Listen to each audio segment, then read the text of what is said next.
my God, everyone! Hi! Welcome to Bounty Hunt for that episode that we all just watched. This is a Utini Network podcast where we hunt down all the extra content in the Star Wars universe, especially when it features the entirety of the Star Wars universe. I'm one of your hosts, Eric Eilerson, and joining me today to talk about the latest the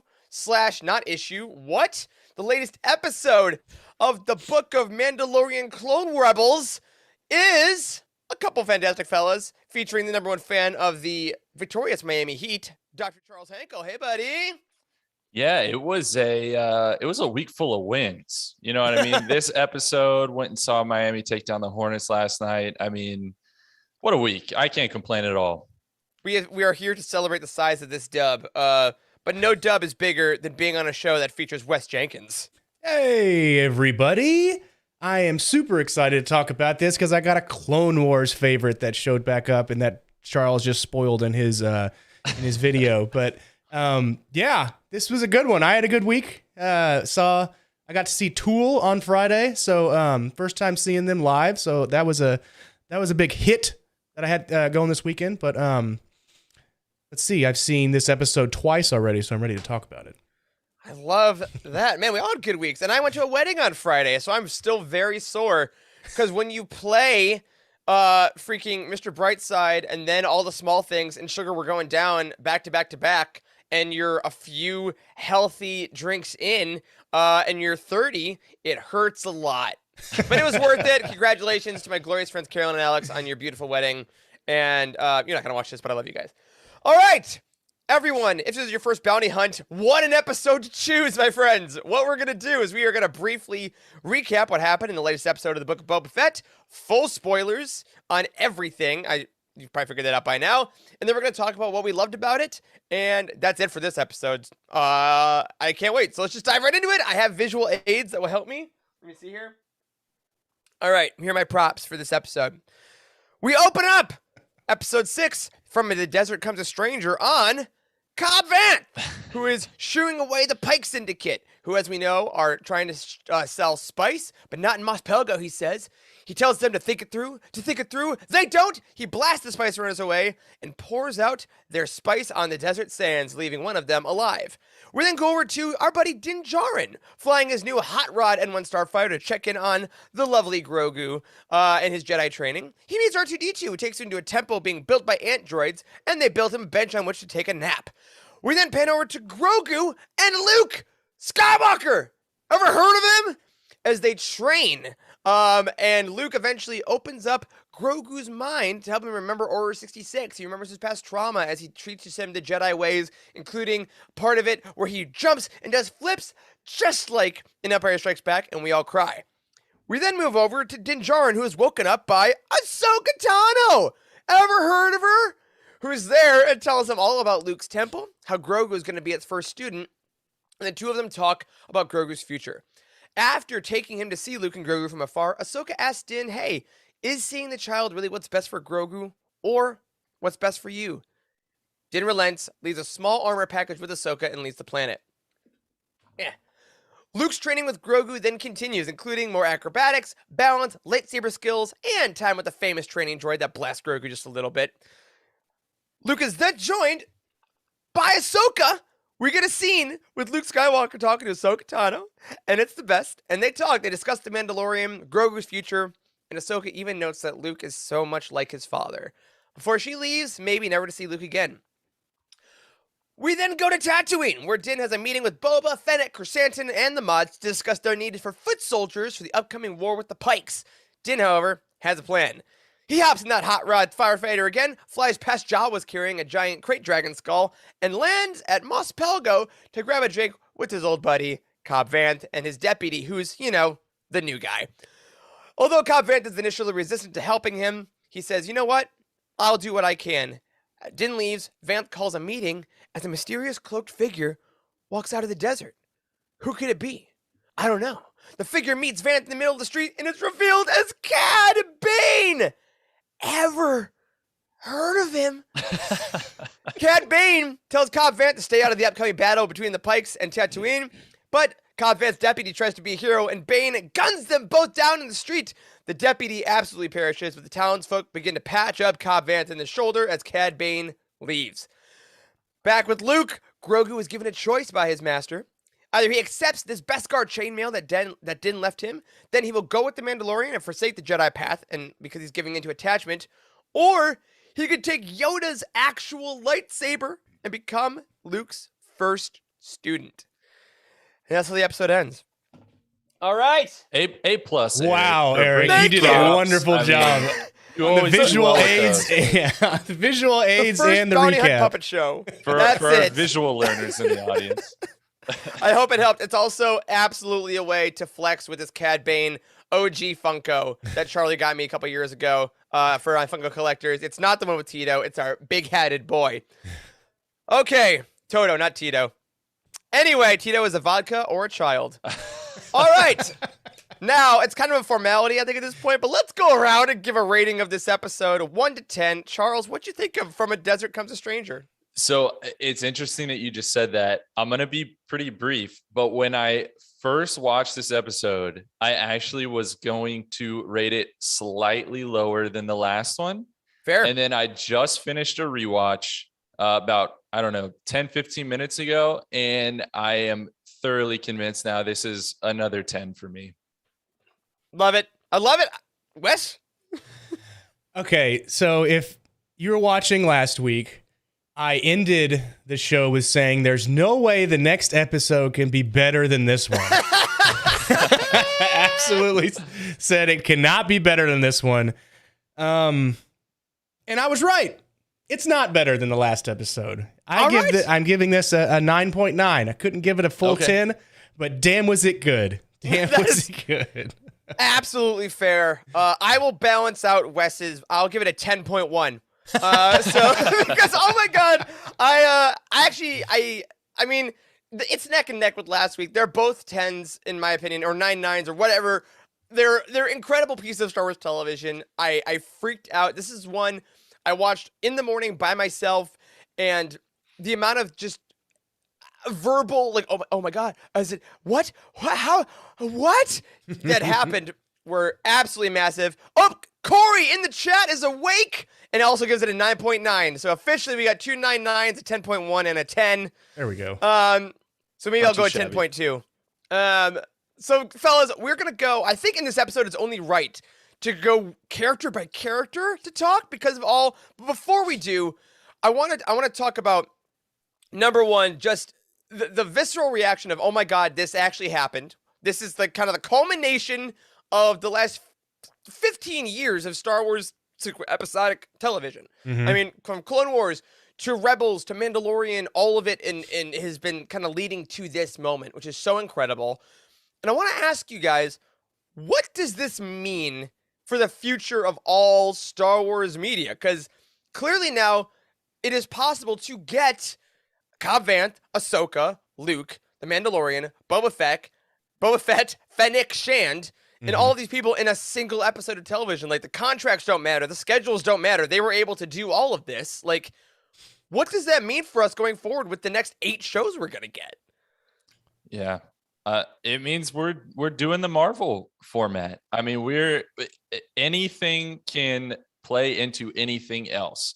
A comic, a book, an animated TV show, a live action TV show. It doesn't matter. They're all going to bleed into each other, and we're going to get this massive galaxy that that's how Star Wars probably should be, right? I mean, if we're saying all these stories count, all this stuff that we're putting out now is canon, then these are the doors that decision opens. Yes, there are tiny little adjustments here and there, but like the overall story now is massive and intertwined, and it just feels like this is the start of a whole new era of Star Wars stories. Yeah, someone on Twitter made a good point that like this could basically just be called The Star Wars and just have a weekly show about Star Wars, and then whoever shows up shows up. I mean, that's kind of like what Clone Wars was, especially at the beginning, before it became more about arcs. Like, each episode, you didn't know if you were getting clones, if you were getting Anakin and Obi-Wan and Ahsoka. You didn't know if you were getting Ventress. Like, it was kind of just whatever character showed up on the day. I like that. Wes, what about you? A buddy of mine texted me a couple days ago and was like, man, they should just call this show The Outer Rim. He's like, Disney, pay me. Disney, pay me. That's such a good, good name. But where's The Outer Rim? I love that. Like, seeing the way that they had created Cad Bane was amazing. Like, yes. I mean, I'm thinking like years ago, if they brought in a character like this that is not human, and they're trying to make him look realistic, the shot would be far away, right? So you can kind of imagine what he would look like, but not actually see the horrible CGI that we had. But this was up close, front and center, and you were like, wow, like where is the CGI, right? This looks real. This looks like a real living thing that's out there in the desert. So looking back on like episode 2, when we saw some of the Jedi, and they were, we weren't the best. But that was what, almost 20 years ago. So now we have 20 years this May. Yeah. So now we have the technology now to bring all of these characters back into live action. So that's going to be, it's almost like the possibilities are endless now. So yeah, it's kind of like as Lando said in Solo, that's a living thing. That's what that brings back to me. And Obi-Wan, you make a great point in the chat. Like, I love how you mentioned that, Wes, because we would have gotten that distance shot, and we did get that distance shot to start in this episode, because you do have that moment, Obi-Wan, where you're like, oh my God, is that? No, it can't. Wait, is it? I just, and I thought that lead up was so cool, because whether you're a person that saw the hat and was like, got it, or you're a person that saw the hat and was like, there's no way, or you're like, who's that? What could it be? There was such a cool visceral experience, and the fact that they're putting that much technology into it, the fact that the molding is that good, I completely agree, opens the doors up. And the fact that they brought in Corey Burton to do the voice, who did the voice of Cad Bane all through animation. Like, this shot works so well because Cad Bane has also always been so much about his voice, about that tenor and that gravelly nature. So with the look, the voice, it all worked so well. And I think every character that we've gotten like that, I think Rosario Dawson keyed in even more to Ahsoka's mannerisms this episode than she did. I think from day one, Timothy Olyphant has always been the Cobb Vanth of the books. Like, he's had that swagger, he's had that Western cowboyness from Deadwood and Justified and everything. Like, they cast so well and they craft the characters so well. And we'll get to Luke especially later on. But if you're getting episodes where this kind of stuff is possible, I completely agree with you guys that going forward, every show is basically open to possibilities. Because I think the other side of this coin, that some people had issues with, and some people have had issues with this last 2 episodes, have been that for something called the Book of Boba Fett, there's no Boba Fett. Which you could also say, it is very typically Boba Fett to show up for 45 seconds and say nothing, right? That's very much like him. But I think there's also a very real idea that if you wanted a show based only about Boba Fett, these last 2 episodes may have been off. May have been, some people say it's too much fan service, or it's too much, kowtowing, or it's disrespectful to the character, or whatever it may be. Obviously, I think based on our ratings and our conversations, we would disagree with that pretty wholeheartedly, because I think this story is showing that the grander narrative is just that. It's so much bigger, and each of these shows now can be small, or you can take a second to zoom out. Did you guys, I guess on that note, we talked about it last week, did you miss Boba in this episode as well, or do you think that it felt natural to do another episode like this before we get to the finale? I was not expecting to see Din Djarin again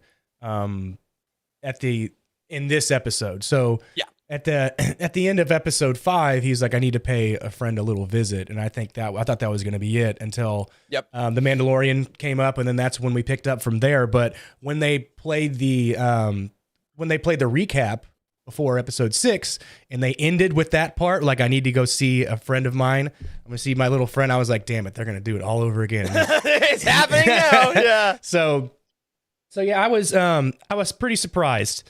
But like you were saying, Charles, with this, like, basically doing the Marvel thing, I think the Mandalorian was kind of like dipping their toe into it, bringing back Boba and bringing in Finnick. And then this is like the launching point of where it starts like to intersect, where it all like starts to come together. And so I think a lot of the shows are going to be doing that now, at least little tidbits here and there. And there's going to be a point where you're going to have to watch all of this to get that whole world building of Star Wars for the live action sequences anyway. Yeah. I think just to be brief about how I feel about it, number one, manage your expectations, right? We always preach this because just because of a title of a show, that was never a promise that every second of this show was going to be featuring Boba Fett. Yep. 2, yes, I was surprised that we had another episode that had so little Boba Fett. But 3, good TV is good TV. Good storytelling is good storytelling. Slap whatever title you want on it. If I love the episodes this much, that just seems like such a unimportant detail, I guess. I mean, it wasn't Yeah. really a false promise. I think it was more people not going in with an open mind.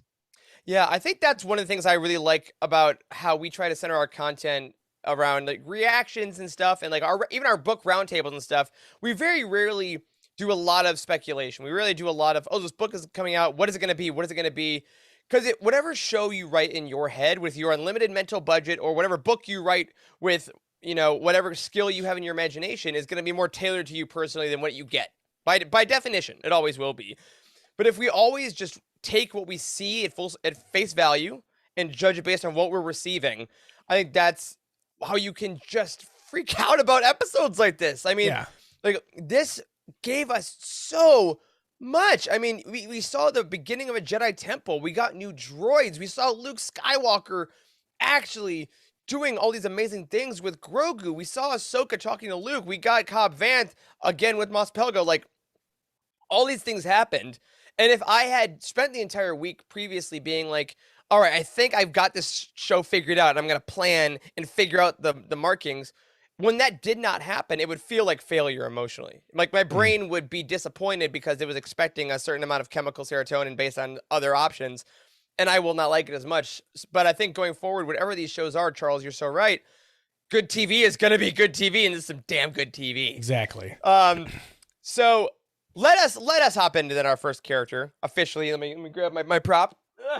So, I'm gonna grab my prop. Hold on. You can talk, but this is for Jose. Shout out to Jose. Okay, great. So I'm gonna bring my boy here, our glorious Cobb Vanth, our a little more salt and peppery than his Funko is showing. Obviously, I think between the seasons, but Cobb Vanth showing up. I know. Oh yes, there's Charles's pocket Cobb. Look at that beautiful man. My goodness. Wonderful. Thank you, Jose. I still occasionally use this as both a bookmark and a pocket square when the situation arises. I love it. I love it. And I love Cobb as a whole. I want to say when he showed up in this episode, because we had talked about maybe he was in previous ones. Was he the guy getting robbed by that gang? We couldn't tell. But when they open up and and now I doubt it because the way he treats the Pikes this episode, I don't think he's getting taken away by bikers.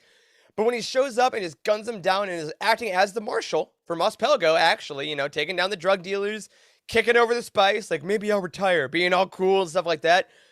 What did you guys think of his role in this episode? Because he was almost as featured as his marshal episode. I felt like he had a lot to do in an episode that was pretty jam-packed. How'd you like Cobb in this episode? Oh, and we first get to see the Star Wars heroine. Oh, yes, actual spice. It just looks like more sand. Yeah. It does. Worth more than the town. And if that box is worth more than the town, imagine how much the spice that Trace and Rafa kicked out into hyperspace was worth. Oh, my word. Oh, my God. That's a planet. Oh, yeah. Oh, my God. That's a whole, it's a whole planet.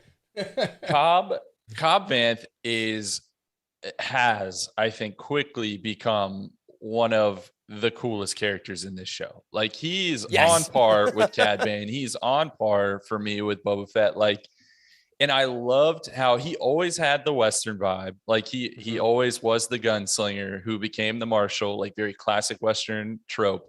But like they went all out, like to the point after he makes this shot, he like spins the pistol or like the revolver on his finger and holsters it. Like they just went all out with this, and I loved every second of it. Like the high noon standoff, like the quick draw. Like I want a whole show of just following Cobb Vanth doing that kind of stuff, which is justified. Yeah, this is justified, right? Justified.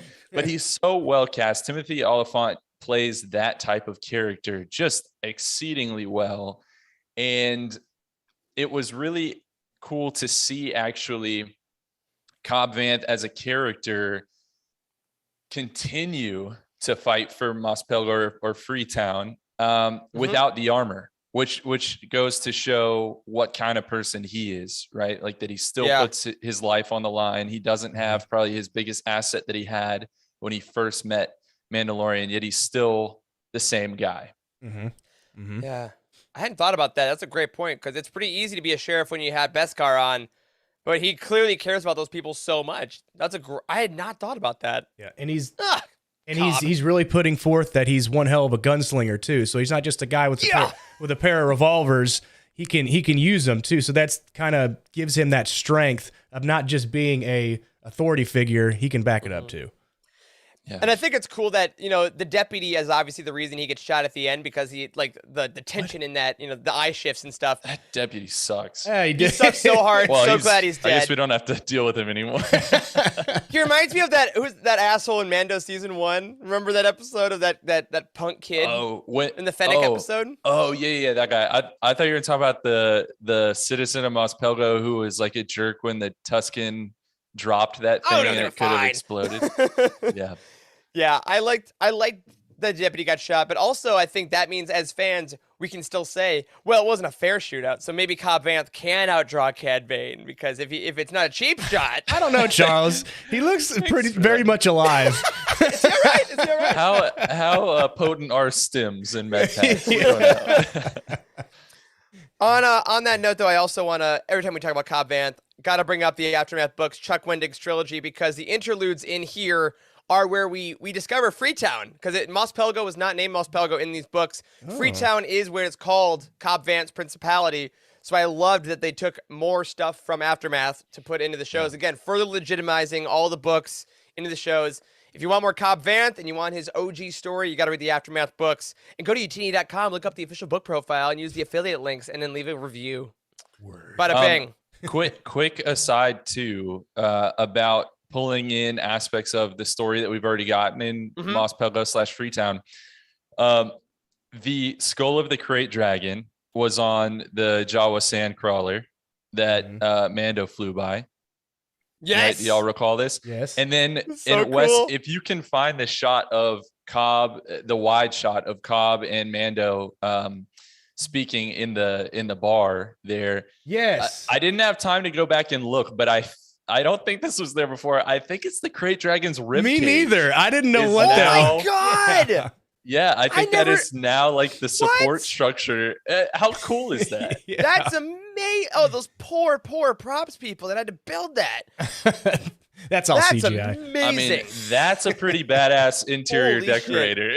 Yeah, for sure. And I like how even though you're on the job, you can have a little drink like during the day and not have to. This is like 1970s. That's Western, There's right? no rules. Look, they're drinking what's absolutely not whiskey. It's Star Wars ski. Like that's just straight up whiskey in a canteen. Like I love it. Maybe he's a better shot, just like beer pong after a couple drinks. You know? Yeah. Maybe he's Oh my better at the God. quick draw. If we get beer pong in Mandalorian season 3, I'm gonna freak out. I will mention one only downside about this. Obi-Wan does mention in the chat. They did not mention Chuck Wendig in the credits. A lot of authors, when they do bring stuff in because of contracts are different, they're not going to mention the authors and a lot of things they build for their characters. So which is why we like to promote the work of the authors from the TV shows. If you do care for the characters that are being brought into live action, we will always try to show you the books and comics that they came from, so you can go support those artists, support those writers, and kind of give them some money, because unfortunately Disney is not as of yet. But we do our best. So Cobb, love across the board. Hope he keeps coming back. Here's your You know? Krayt Dragon skull. There's the Oh skull. God, Look at this the scale of how big that thing is. so big. And you can see the Jawas right below it. Like right below is like, yeah, no wonder they're so freaking terrified of this thing. I love Wes. Can you also? We're about to go into our Luke Grogu segment, but can you bring up in the credits one of the concept? You got the concept art for that image with the starfighter next to it. Is like one of the most beautiful, singular pieces of the concept art we've ever had. Yeah, this is yeah. like. Oh yeah. I can't wait for the Art of the Mandalorian season 2 art book is coming out from Abrams next month, but you can already think the Art of the Book of Boba Fett is going to be gorgeous with stuff like this. I thought this was just such a fun image, and it's the most Star Wars of all Star Wars, you know? Yeah. How did they get that up there? I thought that as well. I don't know. The Force. They used the Force. I guess. Pulleys and pulley systems. How did they build the pyramids? How did they get a Krayt Dragon skull on top of the Jawa transporter? We'll never Aliens. know. It's all aliens. But one thing, so moving on from those guys, right? Our next thing that none of us, I think, thought we were getting in this season. Definitely thought it was going to be in Mando, if that. Our guy Luke Skywalker and Grogu for like 20 minutes of Luke Skywalker. Like, this was a full Luke. Everyone said earlier in the chat, watching a Jedi Academy get built by these droids. I loved the droids. That was so cool. And watching them build a bench, which was very considerate. But I loved seeing Luke figure out how to be a Jedi Master. I mean, this is the Luke we've heard about, and we see him later on in things like The Rise of Kylo Ren, when he's like bearded and he's training Ben and he's kind of in it a little more. What'd you guys think of seeing this version of Luke, both technically, because the deepfake guys worked on it and I thought Luke looked amazing, but also just for the story? How cool is it to see Luke trying to train Grogu as a Jedi? Yeah. First of all, he looked way better to me. Like, the actual deepfake technology was better done. And I know they brought on the guy that redid it for the end of Mando season 2 on YouTube. They brought him onto the team. And so it kind of makes sense because his did look great. I was really shocked to get this much Luke. I mean, I had even my wildest dreams, I wouldn't have anticipated this. Like, when they actually even first showed him in this episode, I was like, oh, cool, they actually showed him. That's nice. And then he just stayed on the screen and he kept going and kept going. And I was like, this is unreal. There are definitely some shots that look better than others, but overall, I mean, you can't complain about this at all. Like, this was really incredibly done. I think the one thing about Luke that I find quite interesting, and I brought this up in our company Slack, is I find it interesting that he is so anti-attachment, because this is the same Luke who, spoiler alert, tries to drag his dying father off of the Death Star as it's being destroyed, and who really became a Jedi through that attachment in a way, tossing aside his lightsaber. So to then see him preach that Grogu shouldn't be attached to his father figure is a little jarring at first. And it makes me wonder, what has he gone through since we last saw him? What has he learned that has made him kind of go back to that almost prequel Jedi mindset? Well, and I think it's interesting with Luke doing that, right? Making him make the choice and being, I realize what attachments are, because I think for me, what I read it as is seeing that, he's obviously been talking or communing with, I assume, some Force ghosts since then. Hayden Christensen? What? Yeah, we end with Hayden, we end with Ben and Yoda. But I think that when Luke did give into attachments, like at the end of Empire, leaving his training to go seek attachment did lead to some destruction, right? I mean, Han did get captured. Luke got his hand cut off. Like, then we know it ends well, but realistically, it was probably maybe not the best choice for Luke to do that in terms of his overall training. And I think that whereas the prequel Jedi were like, don't care about anything, I think Luke is not saying so much that to Grogu, but is saying, like, this is a commitment. And if you don't want to make that commitment to stay on here and just focus on the Force and take years to cultivate this, that's fine. You don't have to, right? It's not like in the Temple Jedi, they took him as children and they didn't give them choices. I think that's the evolution of the Jedi. It's like, it's like martial arts. If you want to go and be really intense, like, you want to go study, you want to like literally leave and go somewhere for years and kind of like only give yourself to the teaching, only give yourself to learning, you will become a master. But if you're distracted and trying to focus on other people and other commitments, you should just go do that instead. And I think maybe that's the next Jedi it's still not attachment. It's still not letting that get in the way, which the High Republic, I think, has actually done a great job of illustrating the difference between attachment and love and things like that. But I think giving Grogu the choice was maybe Luke's next step. Yeah. Blind Fates, maybe he's... Blind Fates makes a good point. Is like Luke left and did not continue his training with Yoda to help his friends. So, I mean, when I'm watching that whole part, it's like, I want him to pick that Mandalorian chain armor. So, but I mean, is it going to be a reoccurrence of what we've already seen, or is he going to actually take the Jedi path and not act on those feelings that I guess that Luke is now preaching is something that he had learned from Return of the Jedi, obviously. But man, being his first student, where does that go? See, that's the most interesting thing, because being his first student, we've obviously not heard of Grogu or a first student before. And so like if he chooses to be like a Padawan, where the hell has he been? I mean, and that's the question. I do think it's not accidental that this all happened in the week of National Signing Day as well. I think that Grogu's gonna come out with two hats. It'll be Mando or Luke, and he's gonna be like, and he's committing to. I think he's gonna commit to Mando. People are gonna stop wanting him on their team though, because the stuff that happened when he was chilling in the temple, everyone died. Now he's like the new student in Luke's school, everyone died. Like they're gonna be like, this guy's the common denominator here. Like I don't want him around. Yeah, it's gonna be interesting, obviously, to see where he goes. I think regardless, we're gonna get a Grogu with chainmail or Grogu with lightsaber Funko, so I guarantee that's gonna happen. But I'm very excited about it, and regardless of what he does choose, I was so excited in my heart to get Luke Skywalker back, just teaching and talking like Return of the Jedi Luke. Like, I love Force Awakens Last Jedi Luke. I love that old version of him. I think Mark Hamill gives his best performance in Last Jedi. But I also am like, oh my gosh, we actually didn't get that much in Return of the Jedi. I'm realizing of this version of Luke, and it was just so cool to see him meditate and do the saber forms and really talk about the Jedi in that way. It was really, really beautiful. And I'm just so excited that's part of what we get now, in Luke's Academy going forward. And in that in that part where they're training, when he's like, let's take a walk, and I was like, Jesus, how long is this gonna take?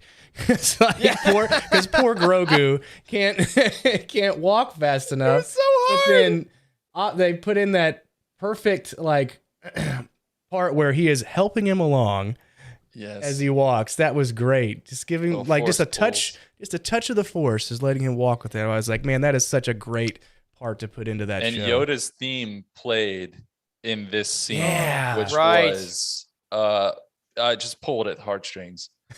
Well, and it's so great because, this is honestly why I would use the Force. Let's be clear. If we had the Force, it'd be to get the TV remote. It's like, hey, you're walking too slow. Your baby is like, it's all the little daily things that I really enjoy that they're like, yeah, here you go. Whoop.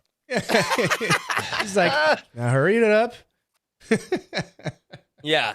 I just that was good. Was so happy. But of course, you want about heartstrings. Nothing pulled on my heartstrings like this one with Ahsoka coming in. Oh, yeah. Did not expect it because I think Ahsoka and Luke Skywalker has been kind of one of those unspoken things that were like, oh, with Ahsoka and Anakin obviously being like so tight, it would be so cool for Ahsoka and Luke to talk about it. There's been fan art about it.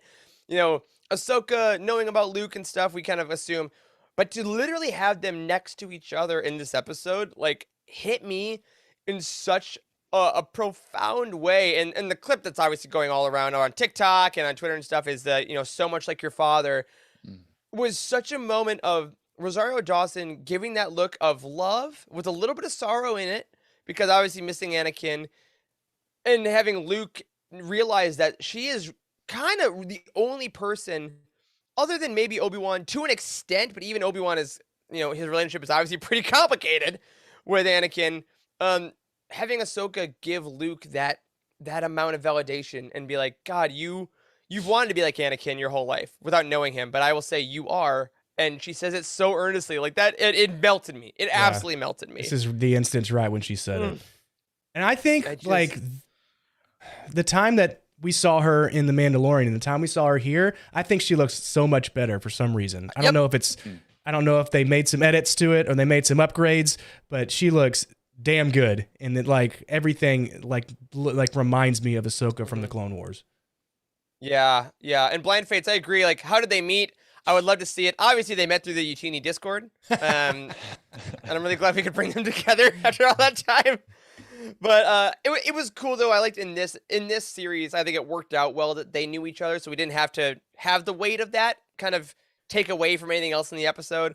But hearing Ahsoka Tano say the words "Master Luke" was just like, oh man, that's just so it's so cool. And I mean, and then she pieces out, Yeah. So maybe her series will pick up after this. Because she does have her show coming up, but knowing now that she does know Luke, she does know about Mando, like, she has checked in on everyone she needs to before her own series starts, which I think was also a brilliant piece of storytelling. Looking ahead, which again we've been slightly critical in the past of them not always looking ahead at where they're going in Star Wars, but this I think was proof that Filoni knows where she needs to be. She knows where she is at every point, and this was just it was magical, straight up having Ahsoka here. And we got the little tidbit of she's like, "Would I see you again? Perhaps." So perhaps Timothy Zahn all we need right there. That's all we need. Perhaps. We don't know yet. Who's to say? Yeah. Perhaps is the most powerful word in Star Wars because. JG just joined in, and you're saying the conversation between Luke and Ahsoka absolutely wrecked you because our middle school selves. I mean, watching the first appearance of Ahsoka in Clone Wars be like, someday there's going to be a live-action television show where the adult version of this character will be talking to Luke Skywalker about his father. Nope. It's just, it's those moments that as we talk about Star Wars a bunch, as we go into these deep depths, we just got to sit back every once in a while and be like, oh, man. Oh, that's so cool. Yeah. Which, I mean, nothing is cooler, I think, than our last featured guest here. I've expected some things in my life.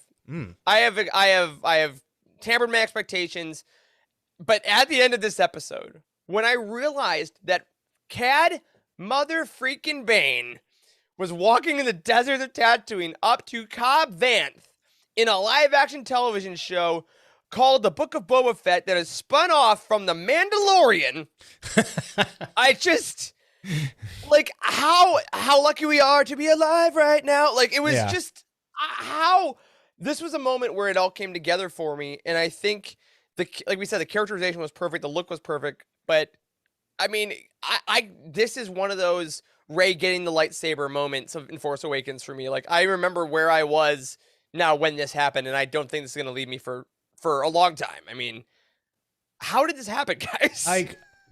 Well, first of all, I don't know who dropped him off, to be honest with you. I mean, he got dropped off pretty far. Or like the heat from the desert really plays a mirage where you can't really see that far down the down the sand. He's walking this whole time. He's like, really, he meant to see Din, but then the starfighter left off literally 5 seconds earlier. And he's like, oh, just missed him. Dang it. We got a shot of him walking, or somebody walking up, and I was like, who is this going to be? This is going to be a perfect entrance for any of the characters.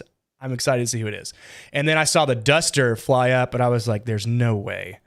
There's no way. And there's no way they possibly could have been able to make this CGI available. Like, so if they are going to show him, it's going to be far away, or maybe hear the voice, but we're not going to see him. But I mean, we were pleasantly surprised with the up close nature that we got. Unbelievable. Oh my God, Blind Fates, great point. Cad Bane actually did park out in the flats, like the deputy said. So apparently all right, so he followed the rules. Some rules. He will kill anyone in cold blood, but God damn it, he's not getting a parking ticket. He's like, I refuse to pay the parking. And Parks Obi-Wan, in the flats, great point. Shoots the sheriff. Yeah, man. People park their ships so far away. Krennic, Cad Bane, if you're an evil guy, you cannot park close. That's the new rule, apparently. It's been confirmed. Oh, wow. Yeah. Charles, what did you... Obviously, we talked about the entrance and stuff, but just for his look, and also what do you think he means for this show going forward, too? Because now the finale gets a lot bigger. It does. I think it does a few different things. First, I'll talk about how he looked again, too. Yeah. I think he looks fantastic. The eyes are incredible. If I could adjust one thing, I want his hat to be like 3 times as wide. Me Just the too. brim. Yeah. Yeah, I am on board with you for that one. He did transition to more of like a bowler hat a little bit than what he used to wear, but gosh, Bad what a Batch small had a smaller hat. it was not this small, I don't think. Yeah, that's true. But you know what a small detail. There's so much in those eyes, man. When he first looks up and the brim kind of reveals his eyes for the first time, it was an incredible moment. It kind of just sent a shiver up your spine. This guy, he's old. We know. I mean, he was around in the prequels. Yeah, he is still dangerous. We can see Yes. that. They established that right away. The most dangerous. The most dangerous. What I think his character does and his introduction does is it gives a little bit more personality and a little more identity to the Pike Syndicate, because he's working for the Pikes. Yes. And Mhm. now it's Mhm. not like these masses of similar looking aliens that haven't gotten that much screen time, we don't know that much about, and now it is someone who has history with Boba Fett. yes. So that is the perfect setup for whatever is going to go down in the final ep. I also, I gotta say, as we were Makes watching sense. that clip just now, when the deputy walks out without sound and Cobb Vanth looks over, it's like, this bitch. Like, he's just like, Yeah. he's just What so angry Did at I him. tell you? Like, somebody's getting a spanking. I mean, Yeah. if he had lived. Yeah. But yeah, I didn't really think about that. So Boba Fett has the experience muscle, like Finnick was talking about. So he has Black Chrysanthemum, has Din Djarin. So Yep. now they just need foot soldiers. Well, the Pikes have foot soldiers. They don't have experience muscle until now, until they have, Cad Bane as their bounty hunter. But do they have others to match? Yeah. Now to match with I know. So we say Boba and Cad Bane square off, and then who's going to square off with Black Chrysanthemum? Who's going to square off with Fennec Shan? Who's going to square off with? They could bring It's a just lot more Galaxy people of back Heroes. in. This Yeah, is like Galaxy of Heroes, the game in real life. It's I like need just line up. curb my expectations. It's okay. But It could be a possibility. Just saying. Yeah. And it does, I think, add to that, it does add to the danger, like you guys are saying. Because I think where some of the Marvel shows in their finale fights, they hit most effectively when there is a villain that is powerful that you respect, instead of just like a bunch of ninjas or a bunch of foot soldiers. And I think there will be a lot of, masked Pikes that Boba and Fennec take down, and Dane will be chopping them up with the Darksaber or whatever it may be. Sure. But to have one named character like a Cad Bane, like someone with this amount of history and intensity, does just add that last level for this war, and makes it so we're not just fighting the nameless Pikes or the idea of the Pike Syndicate, Absolutely. which I think is super fun. And we got one episode left, and it is, I mean, it's undoubtedly now. We obviously we could not have predicted this. We could not have predicted last week's episode, but I do feel weirdly confident that next week is like the war. This is the battle for Tatooine. This is Boba Fett's. He's compiled his army. We got the allies. We know the villain. The stage is set. We are going to have the battle for the territory. And we will end this with either Boba Fett having control of Tatooine, or it will be some kind of defeat, or something will happen that will close this chapter of the book, as it were. And I guess it's hard to ask, like, do we have any predictions or ideas? But I mean, what do you think episode 7, chapter 7 is gonna bring us? I mean, not what would be satisfying, because again, we are gonna judge based on what we see. We do not have rules, but from what we've been presented with the last 2 episodes, especially, what do you think next week is gonna bring? I think we see the first shots fired between the Pikes and Boba and his hired muscle and the foot soldiers, maybe, but I don't see them. I don't see like Boba coming out on top. I see that he's being overrun by the Pikes, and it just ends on a cliffhanger where the war has just begun, and now it either gets picked up a little bit here in The Mandalorian, or they hold off, or it gets picked up and maybe a different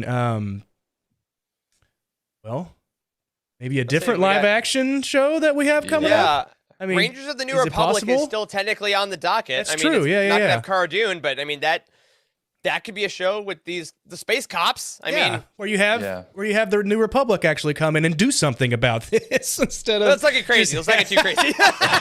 It is the Outer Rim. It is the Outer Rim. All right. Yeah, they don't pay as many taxes. They don't really care as much. Yeah, I think we don't leave Tatooine in the final episode. I mean, I think that kind of has to be the focus. I think we do get the knockdown, drag out fight in the streets of Tatooine. That's a great point you bring up, Wes. I mean, I almost kind of did consider it a bit of a foregone conclusion that Boba wins this thing in the end, but maybe he doesn't. And that's a really interesting thought. And what you said about, hey, is it going to introduce the idea for the next show?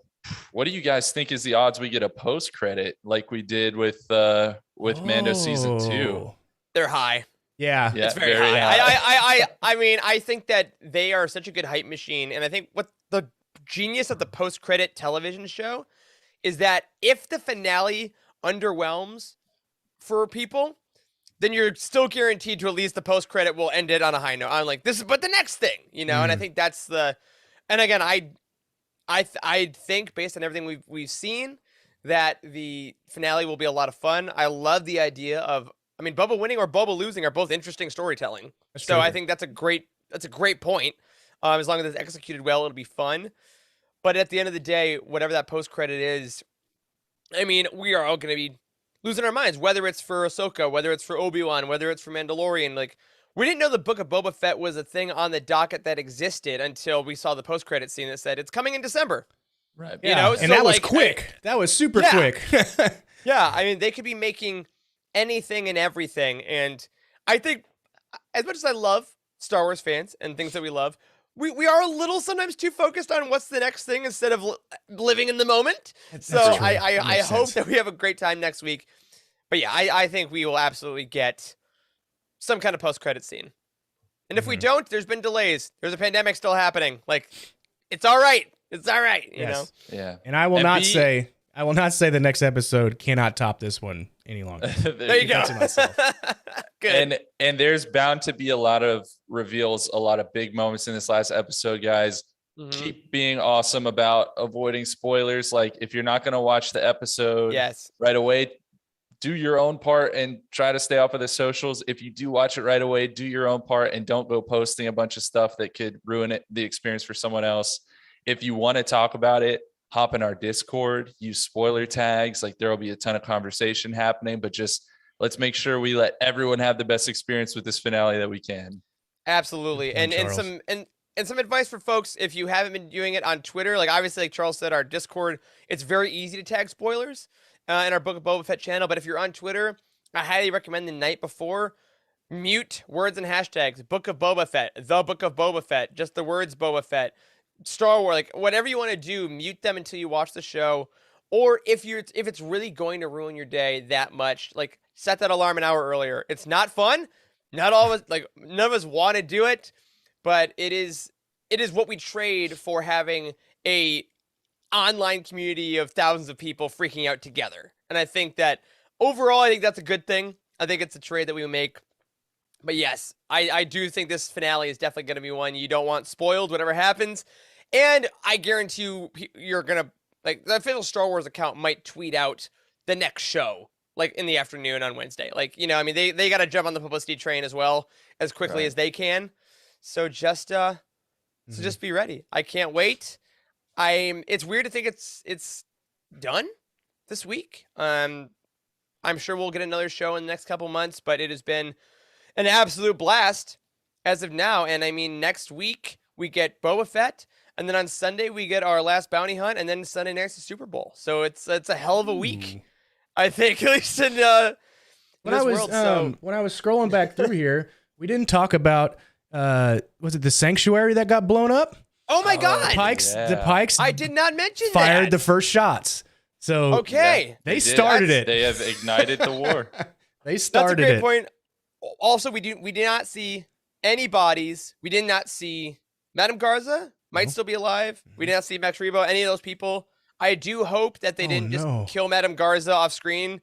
I think Garza's done for. That Camtona was not far behind her. I'm afraid it is. It's like, Star Wars isn't always the best about like just sacrificing female characters for the sake of explosions, and I really wish we would stop doing that. Yeah. So I hope that maybe she's like half a droid or I don't know. I think That's true. I hope that that explosion maybe that's how we'll start next episode, is addressing that. Like they've already started it. You got to defend your territory. That's Boba Fett's place or whatever. Wow, I cannot believe we did this whole show and I forgot that entire thing. I hope Max Rebo took a sick day, because I mean, it didn't sound like his band playing. It sounded for sure like a DJ. Yeah. I think he's alive. There was just a drummer and then there was a Bith. He had another gig somewhere else. he had another gig. He was freelancing. That guy, he was recording the next album. He was in the studio. He's okay. Oh God, he'll get fixed up and become Max Robo. That's Come it, on, everybody. Obi-Wan. Okay. All right. So good. We're not topping that, guys. Next week we will be here on Sunday to talk. That'll be also our 50th episode of Bounty Hunt. Oh, We've big had 50. 50 Crazy. shows. Can't wait. Tomorrow night, of course, the Living Force gang will be back for our part 1 of our Fallen Star Roundtable, the final adult novel of Phase 1 of the High Republic. We have been waiting on this one for a month. The conversation about this has been ravenous. We hope to see you all tomorrow night, 8 p.m. Eastern, live on YouTube, and of course in your podcast providers on the Living Force feed. This will be 2 parts. There will be a lot of emotions. Charles, how many pages is our outline at right now? It's still around a dozen. I'm trying to cut things down.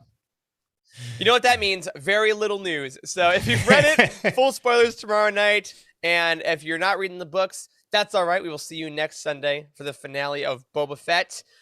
Fellas, it's been a blast. Everyone, it's been a blast seeing you. And my friends, that will officially do it for this week's episode of Bounty Hunt. Keep your eyes out for our next hunt, and we'll be diving into episode 7, the finale of the Book of Boba Fett.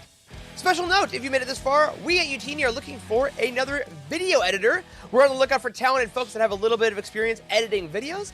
We're looking to turn some of our existing content into short form videos we can put on our channel, things like that. So if you are interested in joining the team of passionate Star Wars fans and volunteering to contribute and help us out, please shoot a brief note to Corey@utini.com. That's right, Corey@utini.com. He's not on the show, but he is on his email, so let us know.